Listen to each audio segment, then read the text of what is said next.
Everyone, welcome back to my YouTube channel Khushboo Gauri 1317 के channel में है आप सभी लोगों का दिल से स्वागत। दिल से स्वागत कर रही हूँ, दिल से बर्तन मांजने के साथ।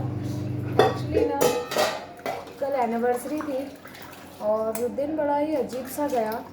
अभी थोड़े से प्रॉब्लम्स चल रहे हैं, तो कुछ भी सेलिब्रेशन टाइप का हुआ नहीं। प्रॉब्लम थोड़ी फाइनेंशियल भी है और मेडिकल से रिलेटेड भी है। मम्मी पापा दोनों बीमार हैं, एक्चुअली बहुत ज़्यादा बीमार हैं। मेरी सासू माँ की तबीयत अब बिल्कुल भी ठीक नहीं रहती है। ससुर जी को भी अभी अस्थमा की प्रॉब्लम हो गई है ना, तो बहुत ज़्यादा दिक्कतें हो गई हैं।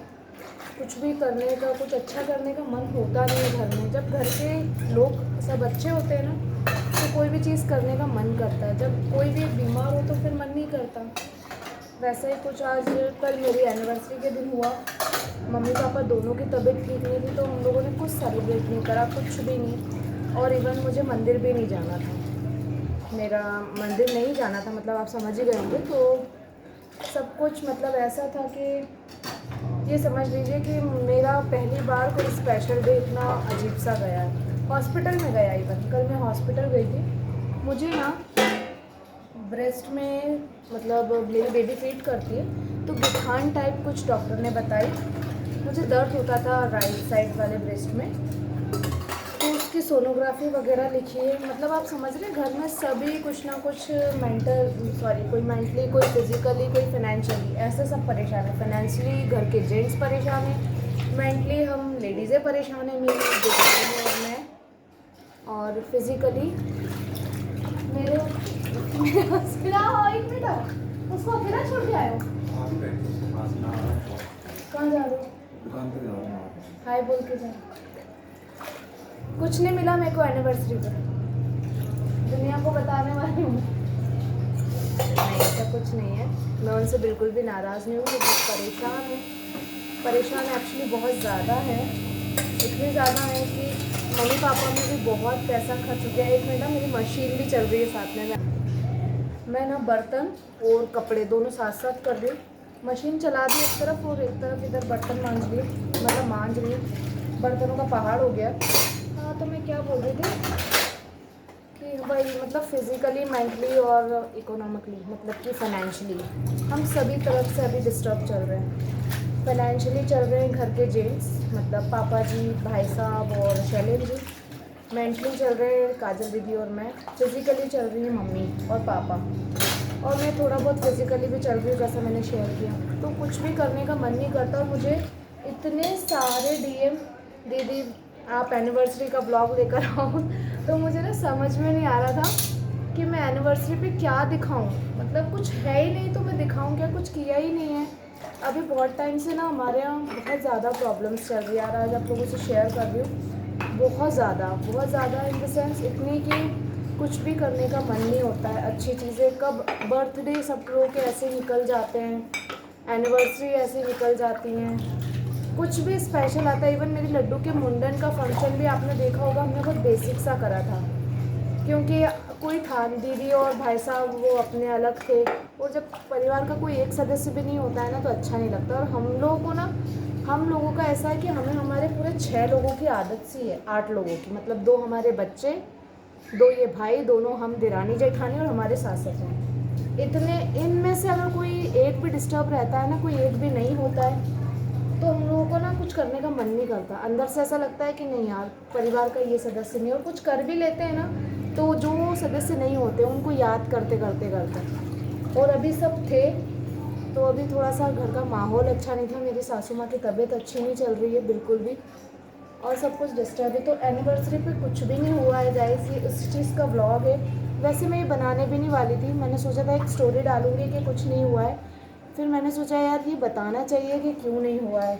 अगर लोग जानना चाहते हैं, अगर उनको इंटरेस्ट रहता है मेरी लाइफ स्टाइल में, मैं अपने दिन में क्या कर रही हूँ या मेरे साथ क्या चल रहा है, वो आप लोगों को जानना अच्छा लगता है, तो मुझे बताना चाहिए।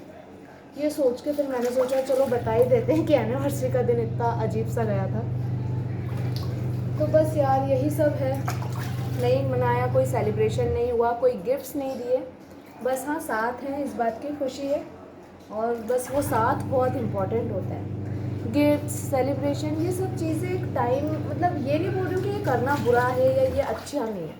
करना बहुत अच्छा लगता है, परिवार के साथ खुशियाँ अपनी बांटना किसको बुरा लगता है। लेकिन अगर आप किसी रीज़न से उस चीज़ के लिए फ़िलहाल एबल नहीं हो, आपकी लाइफ स्टेबल नहीं है, तो मतलब मन में कोई शिकायत नहीं रखनी चाहिए, ऐसा मेरा मानना है। ठीक है, हमारी तो यार लव मैरिज है। इवन हमने हमारी ज़िंदगी के 8 साल जो जिए हैं ना शादी से पहले, कि मेरा 8 साल का रिलेशन था, तो वो ऐसा गया है ना कि मैं बता नहीं सकती हूँ। हम लोगों ने ऐसे खूब उस टाइम, क्योंकि अकल भी कम थी ना, पैसे जोड़ना क्या होता है, सिर्फ एक ही अकल आती थी, प्यार करने की। प्यार इन द सेंस अब जिससे हम प्यार करते हैं उसके साथ खर्चे करना, शॉपिंग करना, टाइम स्पेंड करना, उससे कुछ चीज़ की एक्सेप्टेशन रखना, उसके लिए कुछ करना, ये सब मैंने बहुत कर लिया अपने लाइफ में, हमारे रिलेशनशिप में। क्योंकि लव मैरिज सब जानते हैं कि लव मैरिज में इंसान अपने इंसान के लिए कितना करता है। उन्होंने मतलब जो शायद अपनी वाइफ के लिए भी कोई नहीं करता हो, उन्होंने हमारे रिलेशन के टाइम मेरे लिए इतना कुछ किया है। मेरे हस्बैंड ने मेरी इतनी छोटी छोटी चीज़ों का ध्यान रखते थे वो शादी से पहले। कौन ये नोटिस करता होगा कि मतलब तेरे अपर लिप्स आ गए। मेरे हस्बैंड शादी से पहले ऐसे थे, अगर मेरे अपर लिप्स पे एक हेयर भी आ जाता था ना, तो वो मेरे को मेरे ऑफिस की छुट्टी करवा के मेरे को बोलते थे पहले तो पार्लर चल। ऐसे रहे हैं वो। तो यार आज अगर कोई बैड टाइम चल रहा है या फिर कुछ चल रहा है, तो उन चीज़ों को याद करके सामने वाला कैसा है ये याद रखना ज़रूरी होता है ना कि ये कि यार मेरी एनिवर्सरी नहीं मनी, ऐसा वैसा लड़ो झगड़ो शिकायतें करो, उससे ना रिश्ता कमज़ोर होता है। और आज अगर उनका बुरा समय चल रहा है और मैं उनको समझ रही, बुरा समय नहीं बोलूँगी, मतलब मुसीबत का समय चल रहा है, और इस समय अगर मैं उन्हें नहीं समझूंगी और इन सब चीज़ों की एक्सेप्टेशन करूँगी कि नहीं तुमने ये सेलिब्रेट नहीं करा, या मेरी फैमिली में ऐसा सब होता है, क्योंकि मेरे मायके में सबको पता है इन सब चीज़ों का बहुत अच्छे से सेलिब्रेशन होता है, शुरू से होता है।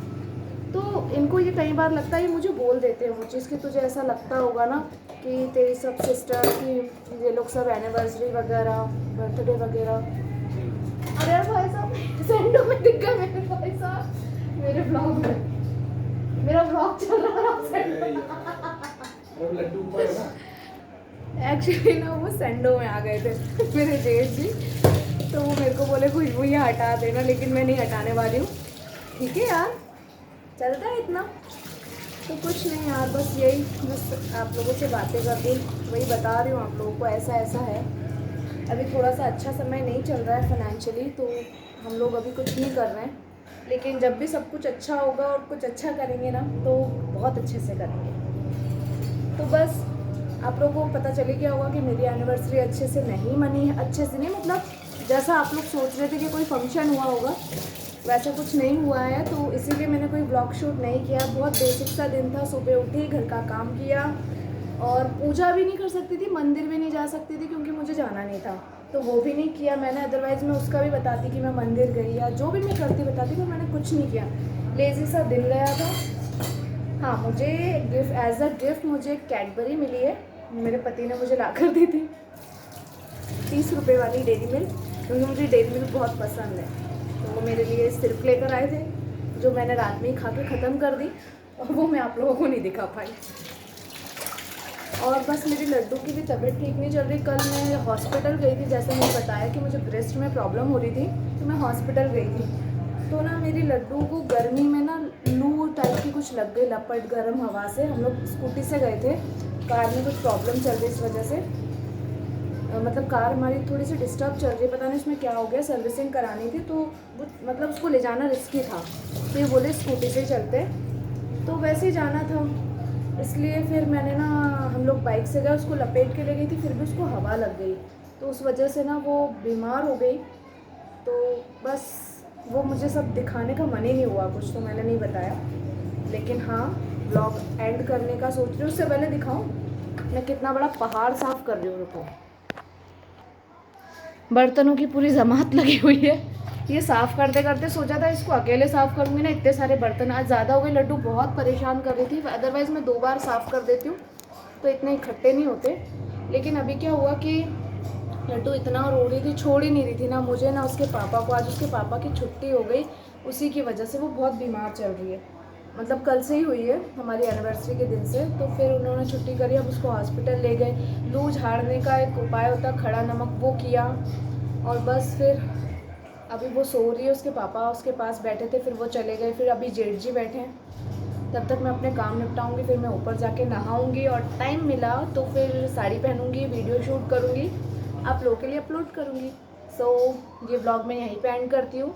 मेरा बस ये इन्फॉर्मेशन थी आपको देने की कि मैंने कोई एनिवर्सरी सेलिब्रेशन नहीं किया है। रीज़न भी बता दिए, अभी फैमिली में घर का माहौल फाइनेंशियली भी और हेल्थ से भी और माइंड से भी अभी ठीक नहीं है, तो अभी कुछ भी नहीं हुआ है। जब भी होगा, जैसे भी होगा, ज़रूर बताऊंगी। मेरा गिफ्ट पेंडिंग है, उन्होंने बोला है जब भी वो मेरे लिए लेकर आएंगे तो वो गिफ्ट भी मैं आप लोगों को दिखाऊंगी। फ़िलहाल कुछ नहीं हुआ है, डेयरी मिल्क थी वो मैं खा चुकी हूँ, दैट्स इट। सो कुछ नहीं हुआ है, मैंने बार बार बता दिया। And thank you so much इतना सारा प्यार देने के लिए, सपोर्ट बना के रखने के लिए। आपका सपोर्ट मेरे लिए बहुत इंपॉर्टेंट है, तो प्लीज़ वो बना के रखिएगा। एंड मैं आपके लिए अब डेली ब्लॉगिंग करती रहूँगी। हाँ, एक और इन्फॉर्मेशन देना थी, एक स्टोरी और आने वाली है बहुत इंटरेस्टिंग सी, तो उसको भी ढेर सारा प्यार दीजिएगा। और जिन लोगों ने मुझे प्रीवियस स्टोरी में ये कहा कि दीदी वो बच्चों का फ़ोटो आप शेयर कीजिए, तो उनकी मदर ने मुझे अभी तक दिए नहीं है। उन्होंने कहा है कि वो देंगी, जैसे ही वो देंगी तो मैं इंस्टा पे शेयर करूँगी, तो आप लोग देखिएगा कि वो 2 ट्विंस बेबी कौन थे, ठीक। और जिसको ये समझ में नहीं आया वो मेरा प्रीवियस ब्लॉग देखना जाके, एक कहानी है एक लेडी की बहुत अच्छी, तो उसको देखिएगा फिर ये समझ आएगा। Bye bye guys, thank you so much, keep watching.